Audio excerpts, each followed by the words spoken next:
అందరికీ నమస్కారం. ఇవాళ మన స్టూడియోలో ప్రముఖ ఆధ్యాత్మికవేత్త జ్యోతిష్య పండితులు జయేష్ శర్మ గారు మనతో ఉన్నారు. గురుగారితో మాట్లాడదాం. గురుగారు నమస్కారం. నమస్కారం. 2025 ఫిబ్రవరి మాసం సింహరాశి వారికి ఎలాంటి ఫలితాలు ఉండబోతున్నాయి గురుగారు? శ్రీ గురుభ్యో నమః. శ్రీ మహాగణాధిపతి నమః. శ్రీ మహాసరస్వతి నమః. హరి ఓం శ్రీమాత్రే నమః. సింహరాశి యొక్క స్థితి చూసినట్టయితే మఘ నక్షత్రం 4 పాదాలు, కుబ్బ నక్షత్రం 4 పాదాలు, అట్లాగే ఉత్తర నక్షత్రం 1వ పాదం సింహరాశి చెందినవి. ఈ యొక్క సింహరాశి యొక్క గ్రహస్థితి చూస్తే ద్వితీయ స్థానంలో కేతువు, అట్లాగే షష్ఠ స్థానంలో రవి, తదుపరి సప్తమ స్థానంలో రవి సంచారము, బుధుడు సప్తమ స్థాన సంచారము 12వ తారీఖు నుంచి, అట్లానే శని సప్తమ స్థాన సంచారము, శుక్రుడు రాహు ఇద్దరు కూడా అష్టమ స్థాన సంచారము, అట్లాగే 10వ స్థానంలో గురు సంచారం, ఏకాదశంలో కుజుడు వక్రీకరించినటువంటి గ్రహంగా మనకు మిథున రాశిలో సంచారం. ఈ యొక్క గ్రహస్థితి చూసినట్టయితే ద్వితీయ స్థానంలో కేతు ఉండడం వల్ల వీరికి కొద్దిగా కుటుంబంలో ఒకంచ కొద్దిగా వీళ్ళని హేళనగా చూడటం, నిష్ఠూరంగా మాట్లాడటం అనేవి ఉంటుంది. పరువుకు సంబంధించి కొంచెం వాళ్ళు అవమానంగా ఫీల్ అవ్వడం ఇలాంటి, అంటే ఇంతవరకు వీళ్ళకి ఒక్కసారిగా అంత మంచి పేరున్న వాళ్ళు ఒక్కసారిగా ఇట్లా మారాము, ఇట్లా అంటున్నారు ఏంటి అని ఒక ఆలోచన ధోరణి అనేది ఈ సింహరాశి వారికి ఆలోచన చేసే పరిస్థితికి వస్తుంది. ఎందుకంటే అప్పటిదాకా మనకు అంత అనుకూలంగా ఉన్న వాళ్ళు ఒక్కసారిగా ఇట్లా మారటం ఏంటి అని ఒక ఆలోచనలో పడతారు. సింహరాశి వారికి షష్ఠ స్థానంలో రవి ఉండడం వల్ల శత్రు పరాజయాన్ని మాత్రం చూస్తారు. అంటే వాళ్ళని ఏదైతే వాళ్ళు మీ మీద ఆరోపణ చేశారో దాన్ని తిప్పికొట్టే అవకాశం కూడా ఉంది. ఎందుకంటే రవి షష్ఠ స్థానంలో మీకు ఆ యొక్క యోగాన్ని కూడా ఇస్తున్నాడు. అంటే ఎప్పుడైతే ఒక మాట అంటున్నారో వెంటనే దాన్ని మీరు నిజంగా మేము అన్నమాట తిరిగి వాళ్ళకే అప్పచెప్పడమో, లేదా వాళ్ళు చెప్పిన మాటని అలా కాదు మేము అని చూపించుకోవటమో మొత్తానికి జరుగుతుంది. ఆరోగ్యపరంగా కూడా చాలా బాగుంది. అదే వీరికి సప్తమ స్థానంలో రవి సంచారం వల్ల ఈ కొన్ని ఇబ్బందులు ఉంటాయి. ఆ ఇబ్బందుల నుంచి కూడా బయటపడతారు. ఎందుకంటే బుధుడు యోగప్రదంగా ఉంటున్నాడు. తర్వాత బుధుడు సప్తమ స్థానంలో ఉండడం వల్ల వీరు ముఖ్యంగా వ్యాపారానికి సంబంధించినటువంటి వారు ఎవరైతే ఉంటారో చాలా బాగుంది. ఎందుకంటే రవి బుధ శనులు వ్యాపార విస్తరణకి యోగప్రదంగా ఉంటుంది.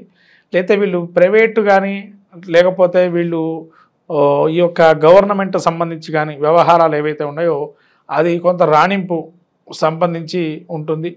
కాంట్రాక్టుదారులుగా ఉండేటువంటి వారు ఎవరైతే ఉన్నారో వాళ్ళకు కొద్ది ఇబ్బందికరమే గవర్నమెంట్ కాంట్రాక్టర్లు. ఎందుకంటే వీళ్ళు పనులు చేస్తారు, వాళ్ళు డబ్బులు మాత్రం ఎప్పటికో వస్తుంటాయి. కాంట్రాక్టుదారు కొద్దిగా ఇబ్బంది. తర్వాత మామూలుగా న్యాయ వ్యవస్థలో ఉండేటువంటి వారు ఎవరైతే ఉంటారో వాళ్ళకి యోగం. ఎందుకంటే ప్రమోషన్ కానీ లేదైనా వాళ్ళకి కొంత హైకు పెరగటం కానీ, లేదా వాళ్ళు ఉండే స్థానంలో వాళ్ళకి కొంత పేరు ప్రతిష్టలు రావటం కానీ, అంటే వాళ్ళు ఇచ్చే తీర్పుని కొంతవరకు న్యాయమూర్తులు కానీ వాళ్ళ తీర్పులు ఏవైతే స్వాగతించడం కానీ అటువంటి జరిగే అవకాశం ఎక్కువగా ఉంది. కాబట్టి న్యాయమూర్తులకి చాలా బాగుంటుంది. సింహరాశి న్యాయమూర్తులు ఎవరైతే ఉంటారో వాళ్ళకి యోగప్రదంగా ఉంటుంది. న్యాయవాదులకు కూడా బాగుంటుంది. అట్లాగే వీరికి డాక్టర్లకు కూడా మంచి పేరు ప్రఖ్యాతలు, తర్వాత వాళ్ళు చేసే సేవా భావం ఏవైతే ఉంటుందో వాటి కూడా మంచి గుర్తింపు అనేది ఉంటుంది. అటువంటి సందేహం లేదు. అయితే సప్తమ స్థానంలో ఎదుటి మనిషి మిమ్మల్ని ఏమనుకుంటున్నారా, మంచి అనుకుంటారా చెడు అనుకుంటారా సమస్య, అదొక మీరు సమస్యగా పరిష్కారం అయ్యే అవకాశాలు ఎక్కువగా ఉంటాయి. ఎందుకంటే మంచి చెడు అనేది రెండు ఉంటాయి ప్రతి మనిషికి. కొంతమంది మంచి అనుకుంటారు, కొంతమంది చెడు అనుకుంటారు. మీకు సంబంధం లేదు ఆ విషయం. ఎందుకంటే మంచి అనుకునేవాడు మనవాడు, చెడు అనుకునేవాడు పరాయివాడు అనుకోవడం మంచిది. ఎందుకంటే ప్రతి ఒక్కడు మీ మంచిని చూడాలని ఎక్కడా లేదు, చెడు చూడాలని ఎవరు అనుకోరు. కాబట్టి మంచి చెడు సహజ జీవితంలో ఉంటాయి. ఈ సింహరాశి వారికి అటువంటి ఒక కలయిక అనేది ఈ మాసంలో ఉంది. మాఘమాసంలో నిరుద్యోగులు విద్యార్థులు వీళ్ళ పరిస్థితి ఎలా ఉండబోతుంది గురుగారు ఈ మాసం? నిరుద్యోగులకి ఈ మాసం కొద్ది గడ్డు కాలమే. ఎంత ప్రయత్నం చేస్తే తప్ప 100కి 100% ప్రయత్నం చేసినా ఇంకా ఏదైనా మనం పరిష్కారం చేయాలా, ఇంకా ఏ విధంగా మనం ముందరకు వెళ్ళాలా అనే ఆలోచన ఉంటుంది. కానీ విదేశీ ప్రయత్నం చేసేటువంటి వారు ఎవరైతే ఉంటారో వాళ్ళకి యోగప్రదంగా ఉంటుంది. ఎందుకంటే 9లో శుక్రరాహులు బాగా యోగాన్ని ఇస్తున్నారు. కాబట్టి విదేశీ ప్రయత్నం చేస్తూ లేదా విదేశీ లాభాన్ని ఇక్కడ ఉన్నదనుకోండి, ఇప్పుడు ఫర్మ్ ఇక్కడ ఉంది కానీ దీని వ్యాపార కలాపాలన్నీ కూడా యుఎస్ అబ్రాడ్కి సంబంధించినవి ఉంటాయి. ఆ వ్యాపార సంస్థలకి బాగా యోగం, ఇక డబ్బులు బాగా వస్తాయి. ఎందుకంటే శుక్రుడు రాహు ఎప్పుడైతే అష్టమ స్థానంలో శుక్రుడు ఉన్నాడో ఈ సింహరాశి వారికి యోగాన్ని ఇస్తున్నాడు. అదొక ప్లస్ పాయింట్.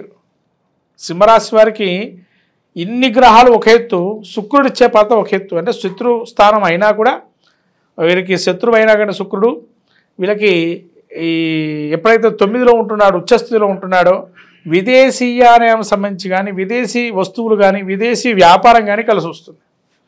అంటే ఇక్కడ చేయకపోయినా వీళ్ళ వ్యాపారాలు కార్యకలాపాలు విదేశాలకు సంబంధించిన వ్యాపార కలాపాలు మాత్రం అద్భుతంగా యోగిస్తుంది. అట్టడే ఇక్కడుండే న్యాయమూర్తులు ఇందాక మేము చెప్పినట్టుగా ఏదైతే ఉందో ఈ న్యాయమూర్తులు కానీ డాక్టర్లు కానీ ఇక్కడ కన్నా విదేశాల్లో వీళ్ళకి ఎక్కువగా పేరు ప్రఖ్యాతలు వస్తాయి. అంటే వాళ్ళు స్వాగతిస్తారు, లేదా వాళ్ళ యొక్క సమాజ భావాన్ని చూస్తారు.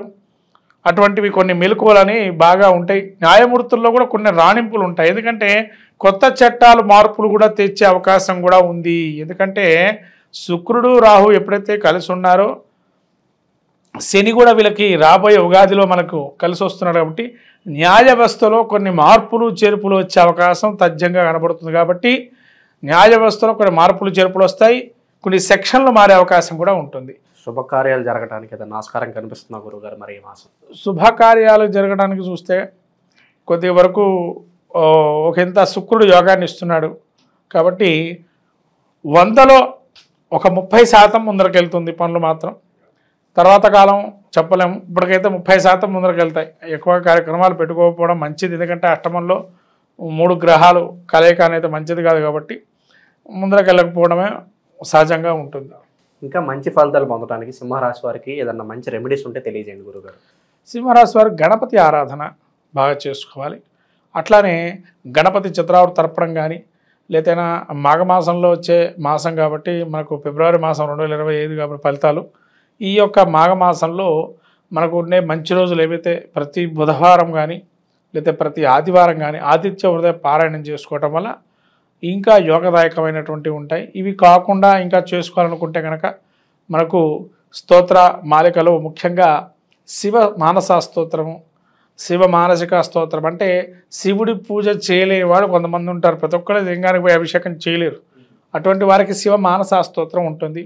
మానసికంగా శివుణ్ణి ధ్యానం చేయటం, అలా చేయటం వల్ల కూడా వీళ్ళకి మానసిక స్థైర్యము ధైర్యము కలుగుతాయి. మనకు రాబోయేటువంటిది ఈ మాఘమాసం ఫిబ్రవరి నెల. ఈ మాఘమాసంలో అందరికీ తెలిసినటువంటి ఉత్తరాయణ పుణ్యకాలం వచ్చిన తర్వాత మొదటి శుభమాసంగా అందరూ మాఘాది పంచమాసాలు పెళ్లికి కానీ శుభ కార్యక్రమాలకు కానీ చాలా ఉపయోగకరంగా అనేకమైనటువంటి పుణ్యమైనటువంటి రోజులు ఉన్నాయి. ముఖ్యంగా చెప్పాలంటే సంతానం కోసం ఎవరైతే వెయిట్ చేస్తూ ఉన్నారో వాళ్ళకి చాలా అద్భుతమైన మాసంగా మాఘమాసం చెప్పబడింది. ఎందుకంటే శివమహాపురాణంలో చెప్పబడిన విషయాలు మీకు కొన్ని ఇప్పుడు చెప్తున్నాను ఈ మాఘమాసంలో విశేషం గురించి. ముఖ్యంగా భీష్మ పంచక వ్రతం. ఈ భీష్మ పంచక వ్రతం ఏదైతే ఉంటుందో ఎవరైతే సంతానం లేనటువంటి వారు భీష్మ పంచక వ్రతాన్ని ఆచరిస్తే కనుక సంతానం కలుగుతుందని శివమహాపురాణంలో తెలుపబడింది. అట్లానే మనకు పుత్రదా చతుర్థి అని చెప్పి ఒకానొక చతుర్థి తిథి కూడా ఈ యొక్క సమయంలో వస్తుంది. అంటే సంతానం అటువంటిది ఎవరికైతే చాలా ఇబ్బందులు పడుతూ అనేకమైనటువంటి వైద్యంలో కూడా సంప్రదిస్తూ ఉండేటువంటి వారికి ఈ యొక్క మాసం మీరు ఏదైతే అనుకుంటున్నారో ఆ సంతానవంతులు కావాలనుకునేటువంటి వారు ఈ భీష్మ పంచక వ్రతాన్ని ఆచరించడం ద్వారా ఖచ్చితంగా కలుగుతుంది. అలానే మనకు పితృ సంబంధమైనటువంటి ఏదైతే మనకు పితృశాపాలను అంటాము ఇటువంటివన్నీ కూడా మనకు ఈ మాఘమాసం పౌర్ణిమ మహామాఘి అని కూడా అంటారు. కాబట్టి ఈ మహామాఘి ఏదైతే ఉందో ఈ మాఘమాసంలో వచ్చేటువంటి పౌర్ణమి రోజున ఎవరైతే ఉపవాసం చేసి లలితా సహస్రనామ పారాయణం చేసుకొని నవనీతాన్ని కానీ పాయసాన్ని కానీ చంద్రుడికి సమర్పించి అమ్మవారికి ఉపవాసం ఉన్నట్లయితే ఖచ్చితంగా ఆ విధంగా మనకు ఉత్తర పీఠిక లలితా సహస్రనామాలు ఉత్తర పీఠికలో ఉంది. ఆ ఉత్తర పీఠిక మీరు చదువుకున్నట్లయితే ఖచ్చితంగా ఎన్ని సంవత్సరాలు కానీ ఎన్ని నెలలు చేస్తే ఈ ఫలితం వస్తుందో కూడా చెప్పబడింది. అలా శ్రీచక్రార్చన ఇవన్నీ కూడా ప్రాముఖ్యంగా మాఘమాసం చాలా విశేషమైనటువంటిది. అట్లాగే మీకు ఈ భీష్మ ఏకాదశి అని అట్లానే మనకు మహామాఘి అని మహాశివరాత్రి ఇలా పర్వదినాలన్నీ కూడా ఈ మాఘమాసంలో వస్తాయి. కాబట్టి ఈ 12 రాసుల వాళ్ళందరూ కూడా ఈ మాఘమాసంలో కూడా అనేక పుణ్య కార్యక్రమాలు నెరవేర్చుకొని అందులో మాఘ స్నానం అంటారు. ముఖ్యంగా మనకు మాఘ పురాణం కూడా ఉంది. అంటే పద్మపురాణం అంతర్గతంగా ఈ యొక్క మాఘ పురాణం కూడా ఉంటుంది. అంటే పద్మపురాణంలో ఎవరైతే విష్ణుమూర్తిని ఎక్కువగా వైశాఖ మాసంలో కానీ అట్లానే మనకు కార్తీక మాసంలో కానీ ఇట్లా మాఘమాసంలో కానీ ఈ పురాణాలు మన అందులోంచి తీసుకోబడింది.